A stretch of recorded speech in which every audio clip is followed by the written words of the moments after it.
regaló el coche a Estados Unidos. Creo que Henry Ford puede haber sido el hombre más influyente del siglo XX. Se creó enemigos acérrimos. Era una persona desagradable. Creía en el trabajo duro. Y exigía trabajo duro. Para trabajar en la Ford tenías que olvidarte de tu dignidad, tu humanidad. Recibió elogios de todo el mundo, desde el presidente Herbert Hoover hasta del enemigo público número 1 John Dillinger. Fue un hombre que cambió nuestro estilo de vida. Fue un mito estadounidense que nos dio la producción en cadena, el modelo T, el V8 y los atascos de tráfico. Es por culpa de mi bisabuelo. Henry Ford.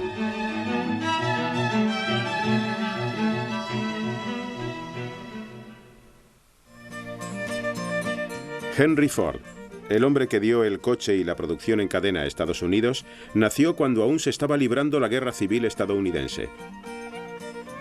El 30 de julio de 1863, William y Mary Ford, propietarios de una de las granjas cedidas por el estado más rentables de Dearborn, Michigan, tuvieron su primer hijo que sobrevivió, un niño, Henry.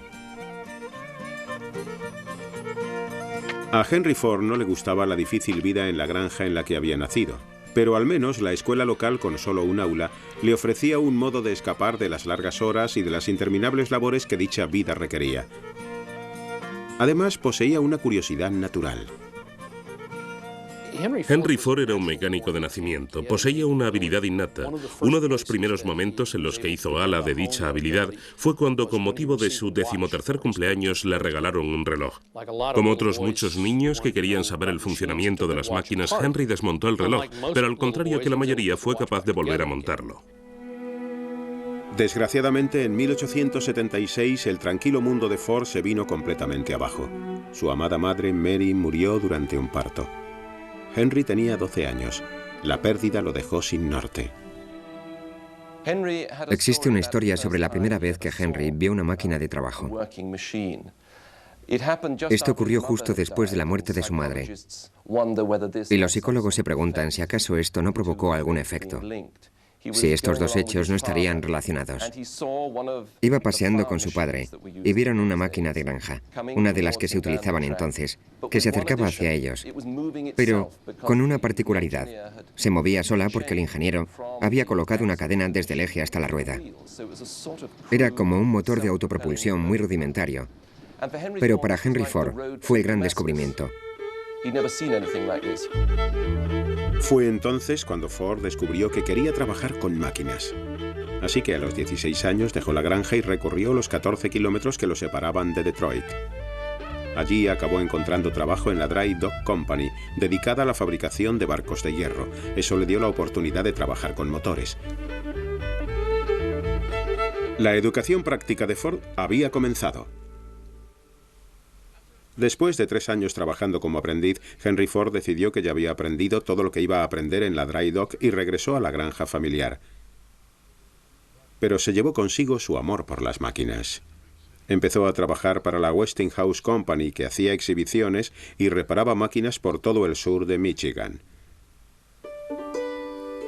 Durante esta época, Henry conoció a una amiga de su hermana Mary. Se llamaba Clara Bryant y enseguida supo que la quería. Al principio Clara se resistió, pero al final se rindió. Un día de primavera de 1888, luciendo un vestido que ella misma se había confeccionado, Clara Jane Bryant se casó con Henry Ford. Ford creó un hogar en la granja para su joven esposa e intentó establecer una familia. Pero la vida en la granja no satisfacía su ambición. La era industrial invadía las ciudades y Ford quería formar parte de todo aquel ajetreo.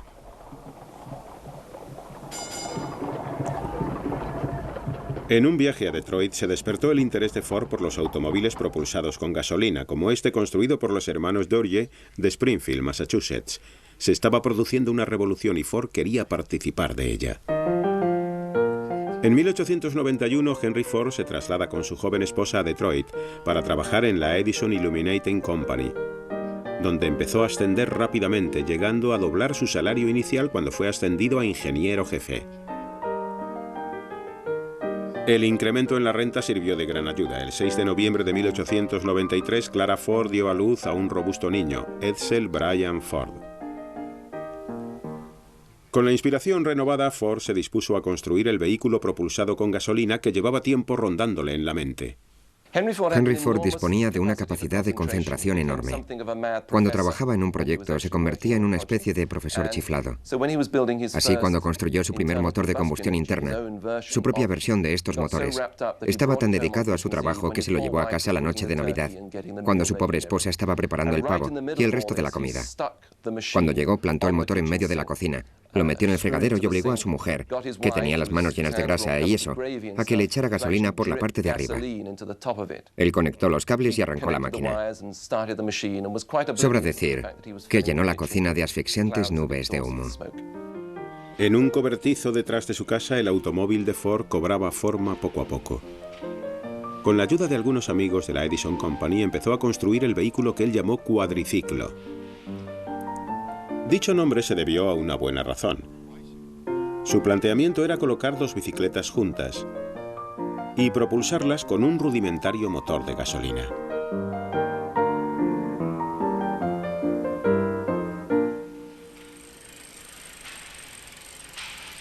La noche del 4 de junio de 1896 estaba preparado para la prueba definitiva. Aparte de la avería, el viaje fue un éxito. Henry Ford había construido su primer coche. Solo 3 años después se hizo con un patrocinador local para una carrera por Detroit. Cuando terminó la carrera, el negocio estaba firmado. La Detroit Automobile Company se inauguró con Ford como jefe de mecánicos. Pero la aventura solo duró un año. Ford era capaz de arrancar un coche, pero no de fabricar el número de coches suficientes para que arrancara su empresa. Sin embargo, no se desanimó. Al contrario, trazó un nuevo plan: construir un coche de carreras. Ford veía las carreras como un modo de correr el rumor sobre sus coches y dar a conocer el nombre de sus vehículos. Esa fue una de las razones por las que acabó rompiendo con sus patrocinadores en su segunda empresa, porque se cansaron de su afición a las carreras, querían que se dedicara expresamente a la producción de coches. Pero Ford no dejó de correr y gracias a su fama consiguió la financiación que necesitaba para crear la Ford Motor Company. Diseñó el primer coche de su empresa y se dispuso a solucionar los problemas de producción que lo habían invadido en el pasado.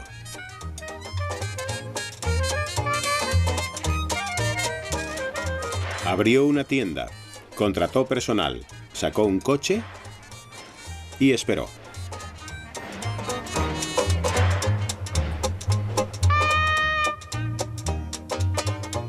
En julio de 1903, Ford vendió su primer coche, un modelo A un dentista de Chicago.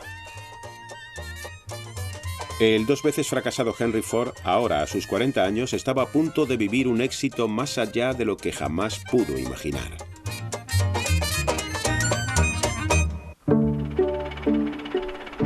En 1904 se habían vendido más de 500 modelos A.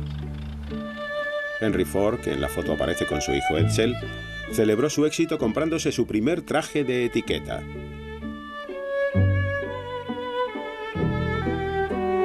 Simultáneamente, la Ford Motor Company subía el listón con el modelo B. Era más grande, más potente y considerablemente más caro que el A. Pero Ford no terminaba de estar contento con el concepto de un coche de lujo. Desde el principio, la fabricación de coches en Estados Unidos pareció estar marcada por dos corrientes. Había gente que pensaba que se trataba de hacer coches no tirados por caballos para los ricos, que los cargarían de cosas y los harían más pesados y lujosos. Y luego estaba Henry Ford, que pensaba que los coches debían ser capaces de recorrer caminos sin asfaltar y atravesar los arados de los campos. Un granjero tenía derecho a usar un coche y a quitarle una rueda y a arreglarle la cadena, al igual que cortaban árboles o descascarillaban el maíz. Eso fue lo que más le interesó desde el principio. Henry Ford trasladó su concepto a la tienda y estuvo probando hasta que dio con su coche ideal, el modelo T. El modelo T era sencillo, muy fiable para aquellos tiempos y muy resistente. Se levantaba mucho del suelo, tenía mucha distancia del suelo, lo cual ahora parece extraño que fuera considerado como ventaja, pero en una época en la que la mayoría de los caminos eran para carros, la distancia del suelo era muy importante y también era barato.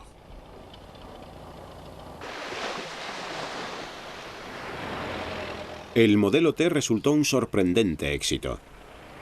Salió a la venta en octubre de 1908 y en escasos meses Ford se vio obligado a anunciar que la empresa no podía admitir más pedidos.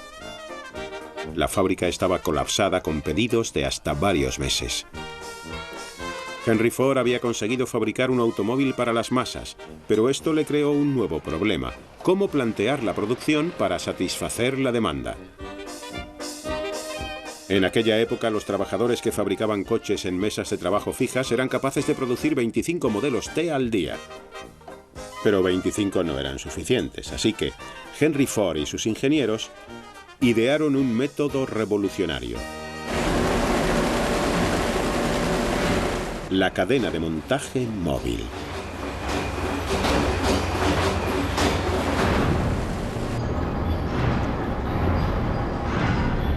Agosto de 1913. Se pone en movimiento un chasis en la planta de Highland Park de Ford. Se mueve recorriendo una cadena de hombres y piezas cuidadosamente dispuestos. Eficacia máxima.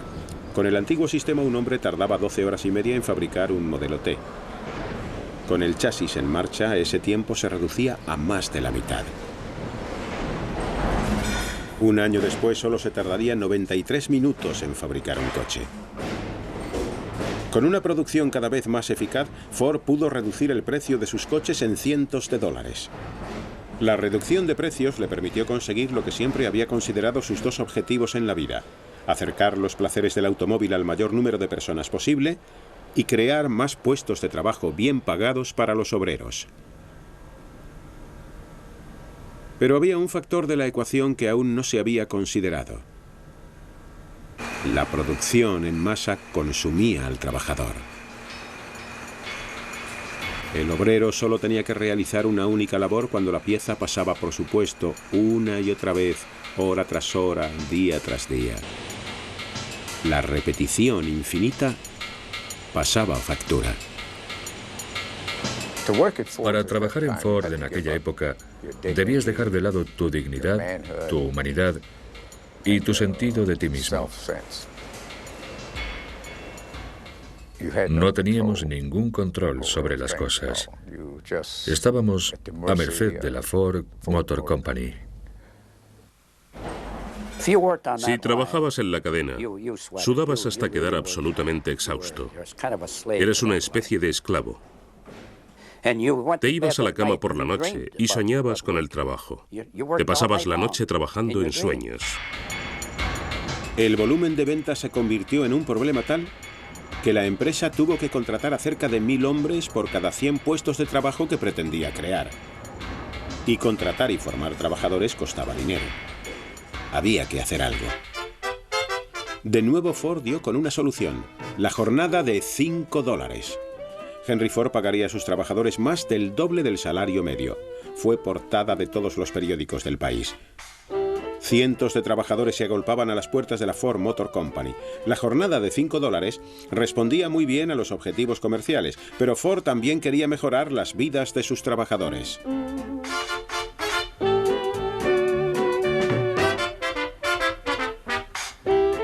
Henry Ford había experimentado dos buenas dosis de éxito, primero con el modelo T y luego con la jornada de $5. Con la seguridad que suponía el beneplácito de la opinión pública, empezó a considerar iniciarse en otros asuntos. Con una guerra recién estallada en Europa, Ford lo intentó con la política internacional. Un joven periodista enviado a entrevistar a Ford volvió con un artículo en el que citaba palabras textuales de Ford, afirmando que daría todo lo que poseía por parar la guerra. La noticia fue extendiéndose hasta que una conocida pacifista acudió a Ford, en quien encontró una persona dispuesta a escuchar. Ford accedió a ir a una reunión todos los fines de semana en Nueva York. Así su nombre fue añadido a la lista de los componentes de una delegación que elevaba peticiones a los gobiernos en guerra. No eran el tipo de personas con el que normalmente se hubiera involucrado Ford, pero igualmente le invitaron. La solución parecía sencilla: fletar un barco, ir a Europa y parar la guerra. Henry Ford había conseguido producir el modelo T. ¿Por qué no iba a poder detener una guerra mundial? Fue un ejemplo tanto de su idealismo como de su arrogancia. La delegación de paz no estaba en absoluto unida por la causa. Mientras sus miembros caían en las discusiones y las murmuraciones, la prensa a bordo del barco estaba encantada con la cantidad de noticias que podían enviar a casa. Cuando el barco atracó en Noruega, Ford estaba completamente desanimado y volvió a Estados Unidos unos días después de haber llegado a puerto. Sin embargo, de vuelta a casa, Ford era de nuevo aclamado como el héroe de la ciudadanía, el Don Quijote moderno. Quizá había sido un ingenuo pensando que sería capaz de detener la guerra, pero incluso sus críticos admitían que al menos lo había intentado. Cuando Estados Unidos entró en la guerra, Henry Ford apoyó a su país. Ante la partida de los jóvenes norteamericanos, Ford abrió las puertas de sus instalaciones al gobierno. El gobierno y el país entero en este aspecto en particular consideraban que Henry Ford era capaz de producir milagros. Los modelos T hicieron las veces de ambulancias y de coches para el personal. Y con los aliados navegando por el Atlántico Norte plagado de submarinos alemanes, la Armada volvió a recurrir a Ford para que construyera el Eagle Boat, un antisubmarinos. Pero para el día del armisticio solo habían salido unos cuantos. Una vez acabada la guerra, Ford pudo dedicar su atención a otros asuntos, y entre ellos uno que de verdad le molestaba: el problema de quién tenía el verdadero control de la Ford Motor Company. Creo que en 1919, cuando compró las acciones de todos sus accionistas, las cosas empezaron a cambiar de verdad para Henry Ford. Estaba convencido de que interferían demasiado en la forma en la que él quería dirigir la empresa, así que les compró todas las acciones a un precio elevadísimo y se convirtió, junto con su mujer y Edsel, en el único propietario de la Ford Motor Company. A partir de entonces, él personalmente poseía la mayoría de las acciones. Dirigió la empresa como un verdadero dictador, no tenía que responder ante nadie más, y en mi opinión, su caso fue el caso clásico de la corrupción del poder absoluto. Y lo que Henry Ford planeaba hacer con ese poder era mucho más impresionante que nada que hubiera hecho anteriormente.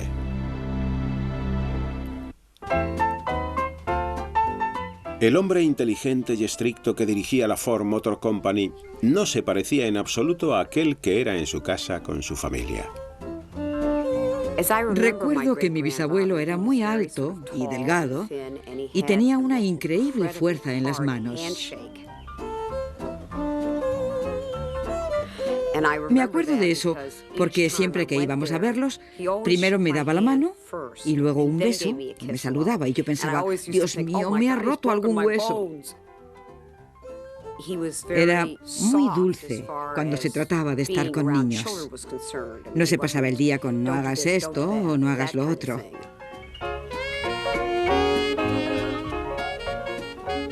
Creo que le encantaba que fuéramos a su casa y vernos jugar.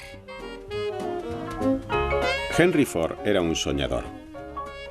Una vez adquiridas las acciones de los otros accionistas, fue libre para hacer con la Ford Motor Company todo lo que su imaginación le dictara, y eso a menudo iba mucho más allá de la simple fabricación de coches. También construyó el tractor Fordson e intentó poner la aviación al alcance de todo el mundo con un avión pequeño y barato de un solo pasajero.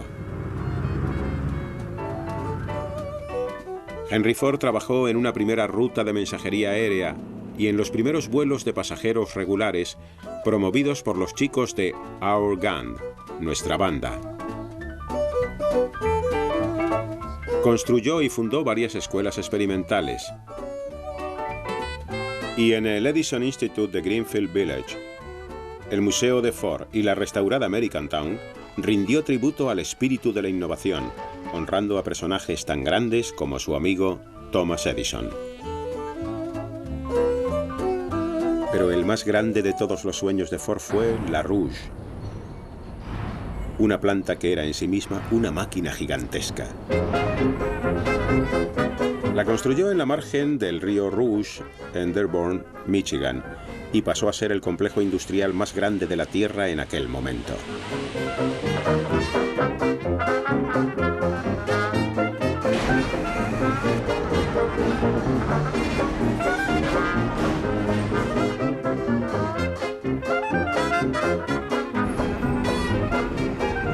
Hoy día sigue siendo una maravilla industrial, un tributo perenne al poder de los sueños de Henry Ford y a su increíble determinación. Cuando se pusieron en marcha por primera vez los hornos de la Rouge, Henry Ford volvió a ofrecer al público su pensamiento, pero esta vez marcado por el antisemitismo. El antisemitismo era muy habitual entre las comunidades de granjeros del Medio Oeste a finales del siglo pasado. Este pensamiento iba acompañado por una desconfianza en el este, en el sistema de banca y en todas las cosas de ese estilo. Y los prejuicios de Henry Ford eran los propios de un granjero del Medio Oeste. Pero lo más trágico es que él tenía el dinero y la arrogancia para poner sus ideas sobre un papel y publicarlas en su propia revista, que se encargó de difundirlas por todo Estados Unidos. Y por supuesto, de convertirlo en el hazmerreír. A través del Dearborn Independent, Ford culpaba a los judíos de todo, desde la guerra mundial a la falda corta, las películas baratas y la música de jazz. Solo cuando tuvo que enfrentarse a un juicio por difamación, a la desaprobación pública y a los continuos ruegos de sus amigos, pidió disculpas. Pero también los hubo que dudaron de la sinceridad de dichas disculpas. En julio de 1938 Ford aceptó la Gran Cruz Alemana, el más alto honor que el Tercer Reich podía otorgar a un extranjero.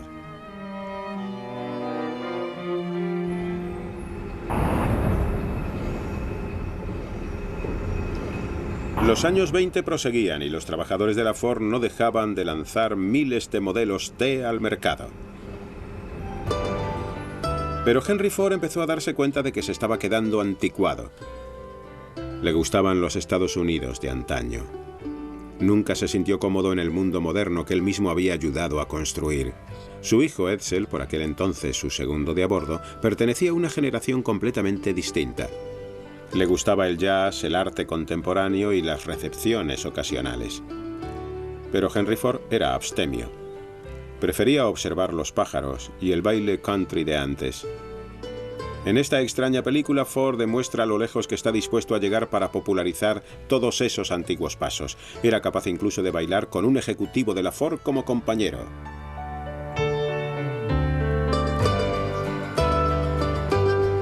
Mientras Henry Ford bailaba, el mercado experimentaba cambios inimaginables para él. Por primera vez en casi 2 décadas, el Tin Lizzie, la lata Lizzie de Ford, se enfrentaba a un serio competidor. El coche que puso en peligro el modelo T fue el Chevrolet.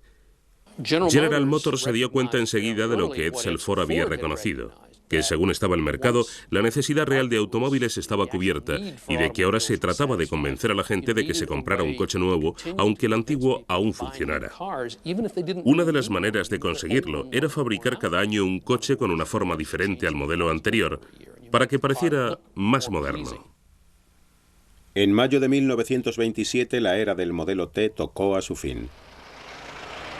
El éxito del Chevrolet demostró que el público quería estilo, no solo utilidad. La lata Lizzie había quedado obsoleto sin remedio, relegado a una campaña de reciclaje.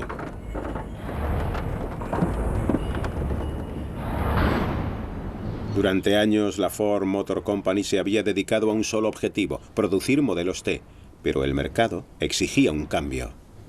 Edsel fue el único que supo convencer a su padre, Henry Ford, de que tenían que volver a sacar el modelo A porque, bueno, el modelo T era un coche estupendo, pero llevaban fabricándolo 20 años y no habían incorporado apenas cambios. Y un cambio era justo lo que Ford necesitaba, pero llegó a un precio. Miles de trabajadores de Ford fueron despedidos. Tuvieron que quedarse sentados en sus sillones, mientras Henry Ford trataba de imaginar un modo de recuperar su posición en el mercado. A los 64 años tuvo que empezar de cero, pero el anciano propietario estaba preparado para el reto. Con el lanzamiento de un moderno modelo A, la Ford Motor Company resucitó a toda marcha. El modelo A era un coche magnífico. No era revolucionario como el T, no era un coche que sobrepasara las fronteras del diseño de automóviles, pero era increíblemente moderno, actual. El modelo A resultó todo un éxito para la sociedad de Henry y Edsel Ford. Durante años su relación había ido enfriándose. Henry quería que su hijo fuera más estricto, más tajante, y creía que contradiciendo públicamente las decisiones de su hijo y manifestando su desacuerdo con él cada vez que tenía oportunidad, provocaría la reacción de Edsel. Creo que era una persona más débil. No tenía esa fuerza. Es decir, Henry Ford era más estricto. Edsel era un hombre más agradable, pero siendo agradable, no necesariamente se llega lejos. Sin embargo, con el éxito del modelo A, Henry y Edsel Ford fueron en la misma dirección. Probablemente fuera el único coche en el que de verdad colaboraron estrechamente. Henry se dedicaba a los detalles mecánicos del coche y Edsel, sobre todo, al aspecto exterior del vehículo. Quizá, si hubieran sido capaces de colaborar así antes y de mantener esa estrecha colaboración, Ford no hubiera perdido su posición líder ante General Motors. Octubre de 1929. De Wall Street llegan noticias alarmantes. La bolsa ha entrado en crisis. Millones de personas se quedan sin trabajo. Por supuesto, la enorme fortuna personal de Ford lo mantiene al margen de la depresión por la que atraviesa el país. Normalmente, hablar en público dejaba paralizado a Ford, pero en esta ocasión reúne a sus amigos Thomas Edison y Harvey Firestone en un histórico programa de radio para dar su opinión acerca de la depresión.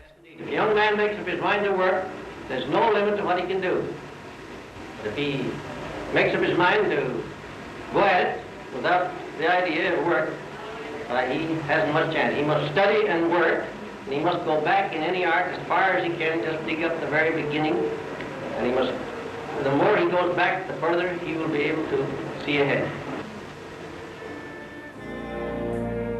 A pesar de lo apartado que se encontraba Ford de la crisis por la que pasaban las personas de a pie, estaba a punto de ser testigo de cómo la depresión se apostaba a la entrada de su propia casa, llamando justo a las puertas de la magnífica planta del río Rouge. La depresión devastó a la clase trabajadora norteamericana. Para muchos no había trabajo, no había dinero ni había esperanza. La Ford Motor Company estaba en mejor situación que la mayoría. La empresa prosiguió su actividad el primer año o los 2 años siguientes con una fuerte proyección del modelo A. Henry Ford incluso libró una batalla de un solo hombre contra la depresión, elevando los salarios de sus trabajadores y reduciendo el precio de su automóvil. Pero no pudo mantener mucho tiempo esta situación. En 1931 la depresión llegó también a Ford. Después de 3 años en el mercado, las ventas del modelo A cayeron drásticamente. El Chevrolet, con su motor de 6 cilindros, y el nuevo Plymouth causaron graves daños a la cuota de mercado de Ford. Una vez más, se vio obligado a detener la producción y enviar a sus trabajadores a casa. Los que se quedaron sufrieron una reducción en sus salarios. La frustración se desbordaba hasta que un frío día una muchedumbre se reunió para marchar sobre la planta Rouge y enfrentarse a Henry Ford con una demanda de más puestos de trabajo. En los límites de la ciudad de Dearborn se apostó la policía en masa, pero los manifestantes ignoraron sus órdenes de dispersarse. La policía atacó y se desató una reyerta a gran escala.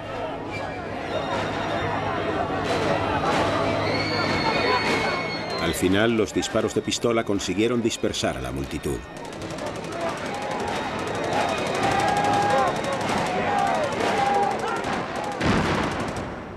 Al terminar el enfrentamiento, 4 jóvenes manifestantes yacían muertos en el suelo y 5 murieron varios días después.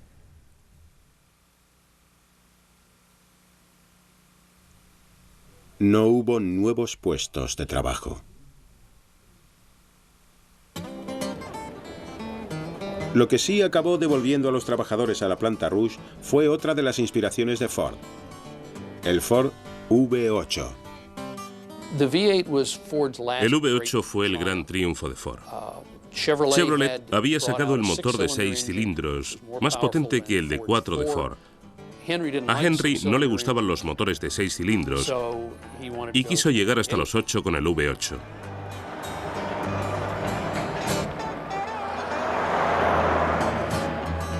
El V8 era un descapotable de 2 plazas capaz de recorrer de 115 a 130 kilómetros por hora y si le quitabas la capota aún corría más. De todo el mundo llegaron elogios que rendían tributo al regreso del genio de Ford.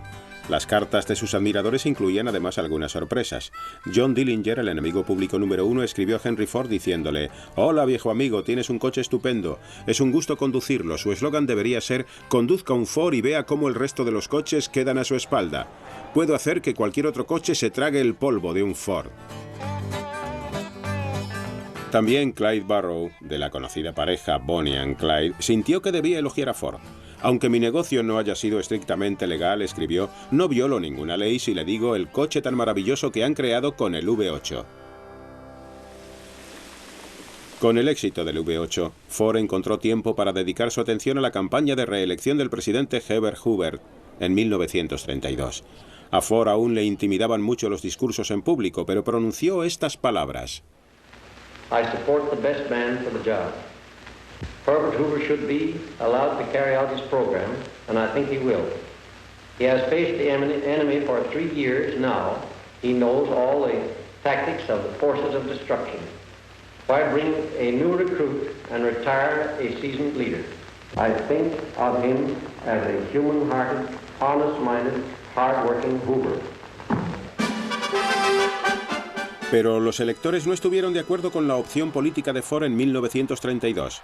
Sin embargo, dadas las ventas de su V8, Henry Ford y su hijo Edsel tenían razones para sentirse optimistas frente al futuro.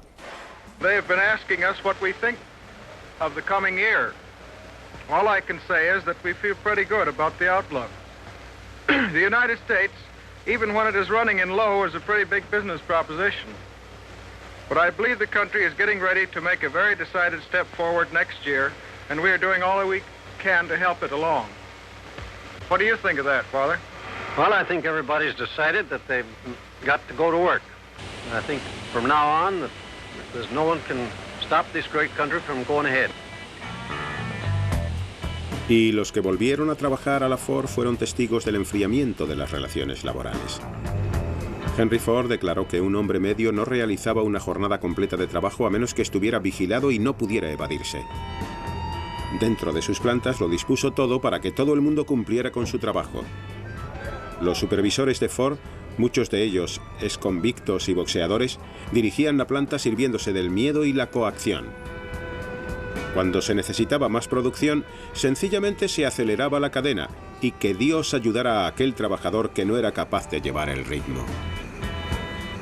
El trabajo era muy duro. Solía llegar a casa tan cansado que mi mujer tenía que frotarme las manos porque trabajábamos mucho con ellas y me las frotaba con fuerza. Yo me quedaba dormido. Me dormía leyendo el periódico. Era muy joven. ¿Cómo era mi trabajo en Ford? Nunca he estado en el infierno, pero debe de parecérsele mucho. Era como trabajar en el infierno. La violencia, las amenazas, las condiciones laborales y la vigilancia constante por parte de lo que entonces llamaban hombres estrella. Era como el gran hermano, siempre observándote. Henry Ford estaba detrás de todo. En los años 30 encubría lo que estaba haciendo a través del llamado Departamento de Servicio, tras el que también se escondían los matones contratados por Ford para atemorizar a los trabajadores. Pero sin duda eso era lo que quería Henry Ford. Se había hecho mayor, sus arterias se habían entorpecido y con ello su espíritu. Era un hombre muy distinto al idealista que puso la empresa en marcha.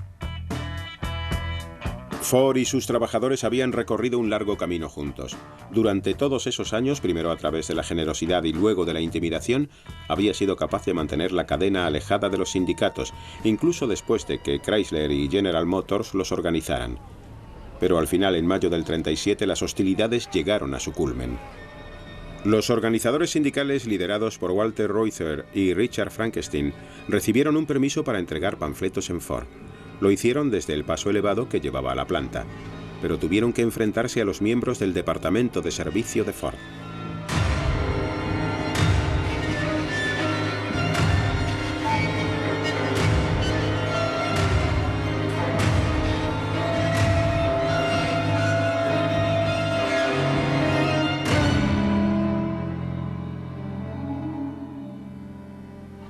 El conflicto a las puertas de la Ford dejó maltrechos a los líderes sindicales, pero no sirvió para conquistar sus reivindicaciones.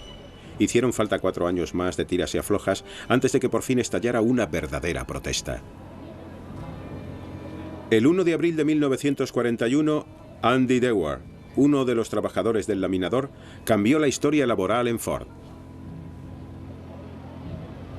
Un día, Andy simplemente se cabreó. Tuvo una discusión con el capataz y con una especie de acento irlandés o escocés le dijo: «Me cago en la leche, estoy hasta las narices de tragarme esta mierda, déjeme en paz, voy a hacer huelga, ¿sabéis, chicos?». Miró hacia arriba de las cadenas. «¡Huelga, huelga!». Otro tío empezó a gritar: «¡Huelga, huelga, huelga!». El grito corrió de un departamento a otro del laminador y de repente toda la planta se paró. Allí es donde se llevaba a cabo el acabado del acero y sin él no se podía hacer ni un solo coche. Ford estaba preparándose para una dura batalla cuando su mujer lo sorprendió tomando partido. Clara Ford le exigió que llegara a un acuerdo con el sindicato. Que Clara interfiriera no resultaba nada propio de su carácter, pero esta vez temía que la situación acabara provocando un enorme estallido de violencia, así que amenazó a su marido con abandonarlo si no ponía fin a las hostilidades. Ford llamó a su representante y le dijo que firmara. Eso fue todo. La Ford Motor Company contaba ya con sindicato.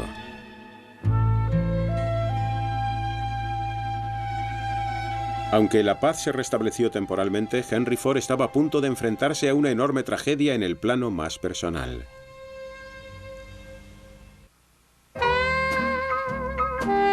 Edsel Ford había sido presidente de la Ford Motor Company desde que tenía 25 años, pero nunca hubo dudas respecto a quién llevaba las riendas. Henry Ford era ingeniero y manitas. Edsel era un hombre completamente diferente. Era un caballero. Era un hombre que destinaba fondos a las artes de Detroit. Era el diseñador. Un manitas moderno.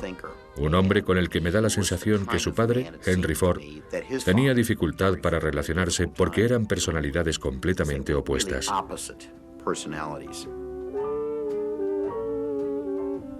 Creo que los libros de historia siempre considerarán al primer Henry Ford como el creador de la empresa, como el absoluto creador, y pienso que así se infravalora Edsel Ford. Lo único de lo que carecía Edsel Ford era de la capacidad para plantar cara a su padre. Durante años, Henry Ford le quitó autoridad delante de la gente cada vez que pudo con el fin de fortalecer la personalidad de su hijo. Edsel Ford interiorizó el conflicto y siguió trabajando en Ford. Su presencia serena equilibraba los métodos imprevisibles de su padre.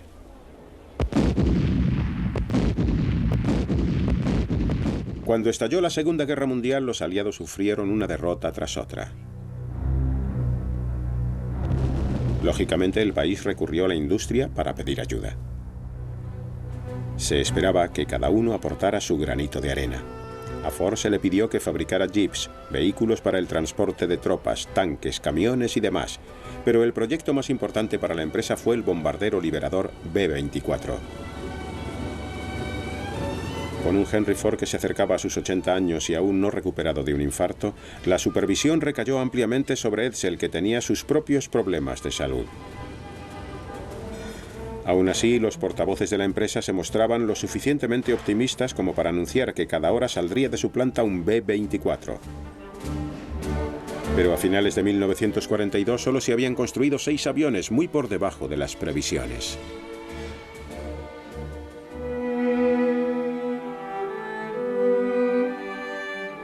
En mayo de 1943, Edsel Ford murió. Una serie de diversas enfermedades contribuyeron a su fallecimiento: cáncer de estómago, cáncer de hígado y, lo más irónico, fiebre de Malta, como consecuencia de haber bebido leche no pasteurizada de la lechería de su padre.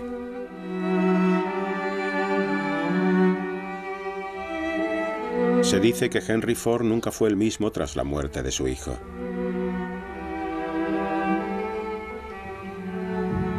Pero a la edad de 80 años, en lugar de experimentar una clara disminución de su capacidad, el anciano volvió a tomar las riendas de la Ford Motor Company.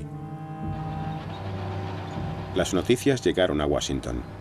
Como el tercer contratista de defensa más importante del país, Ford desempeñó un papel muy importante en la guerra. Con su producción pasando por graves problemas, se habló incluso de incorporar gestores externos o de nacionalizar la planta. En agosto de 1943, la Armada envió a Henry Ford II, de 26 años, a casa, a Dearborn y a la Ford Motor Company. Quizá el nieto de Henry Ford fuera capaz de poner orden al caos en que estaba sumida la Ford. Después de la Segunda Guerra Mundial, uno de los ejecutivos de la Ford, Jack Davis, dijo que la empresa no estaba muriendo, que estaba muerta, que ya se apreciaba incluso el rigor mortis. Durante meses, Clara Ford había estado animando a su marido para que se retirase y dejara camino libre a su nieto. Pero Ford no claudicó. Al final, la viuda de Edsel, Eleanor, se enfrentó a su suegro. Amenazó con vender sus considerables participaciones en Ford si su hijo no era nombrado inmediatamente presidente. Al final, el anciano tuvo que acceder. En septiembre de 1945, el trono pasó a Henry Ford II. Dejando atrás el activo papel que había desempeñado hasta entonces en la empresa, Henry Ford empezó a desconectar del mundo. Pasó algún tiempo en Greenfield Village y realizó algunas apariciones ocasionales en las recepciones de la empresa.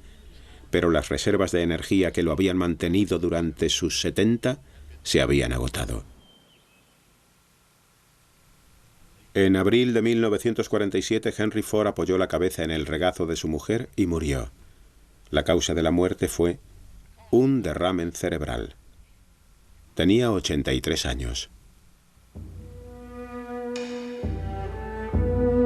Cientos de miles de personas hicieron cola para ver el cuerpo yacente de Henry Ford.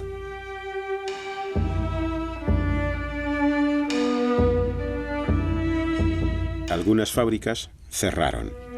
Otras guardaron minutos de silencio. En total se calcula que cerca de 7 millones de trabajadores demostraron sus respetos al hombre que había cambiado irrevocablemente sus vidas.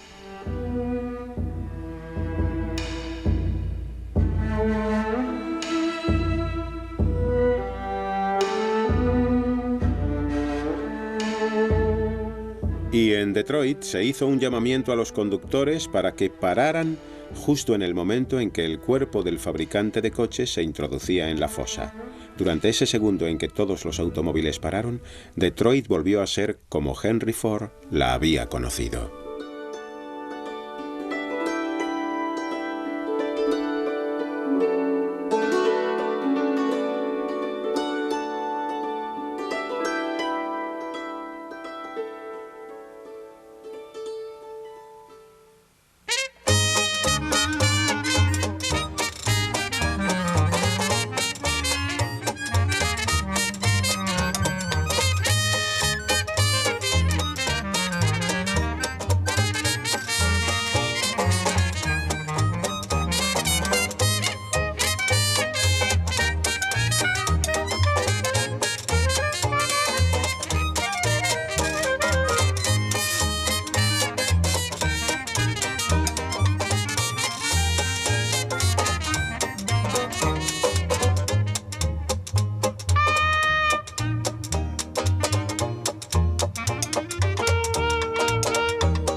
Canal de Historia.